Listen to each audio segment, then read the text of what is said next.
Delhi Indira Gandhi international airport ఉంది కదా, అయితే దీనికి ఒక మంచి స్టేటస్ వచ్చింది. అయితే ఇది అఫీషియల్ గా ఇప్పుడు జాయిన్ అవుతుంది. దేంట్లో అంటే exclusively it is reaching an annual handling capacity of 109 million.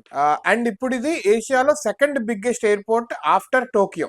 అయితే ఇది మార్చ్ 2023లో కెపాసిటీకి రీచ్ అయింది. టెర్మినల్ 1 మళ్ళీ రీమోడిఫికేషన్ మొత్తం చేసిన తర్వాత. అయితే అఫీషియల్ డేటాలో ఏం చెప్తుందంటే వరల్డ్ లో ఉన్న టాప్ 6 ఎయిర్పోర్ట్స్ లో Delhi is one among them. According to the official airline guide OAG data ప్రకారం చూస్తే ఇవి టాప్ ఎయిర్పోర్ట్స్ ఉన్నాయి. ఏంటో చూద్దాం. అట్లాంటా 125.48 million, దుబాయ్ 120 million, టోక్యోలోని Haneda 110 million, London Heathrow airport 103 million and Dallas 102.9 million. అయితే Delhi's entry into this club అనేది Indian aviation sector కి ఒక మంచి బూస్ట్ ఒక రకంగా చెప్పాలంటే, and how Indian aviation sector అనేది మాడిఫై అవుతుంది అనేది కూడా చూపిస్తుంది. అయితే ఇది 150 డెస్టినేషన్స్ కి కనెక్ట్ అయ్యేలాగా ఢిల్లీ ఎయిర్పోర్ట్ ఉండటం అనేది unwavering commitment and global connectivity పెంచడానికి అని చెప్పి మేము ఇంతలా చేస్తున్నాం అని చెప్తున్నారు. సో భారతదేశం అనేది టాప్, అంటే ఊరికే అయితే ఇంతమంది ఇంత ట్రావెలింగ్ అనేది ఉండదు. ఢిల్లీకి ఇంతలా ఉందంటే భారతదేశంలో వన్ ఆఫ్ ద ఎయిర్పోర్ట్స్ కి ఇంతలా ఉంది అంటే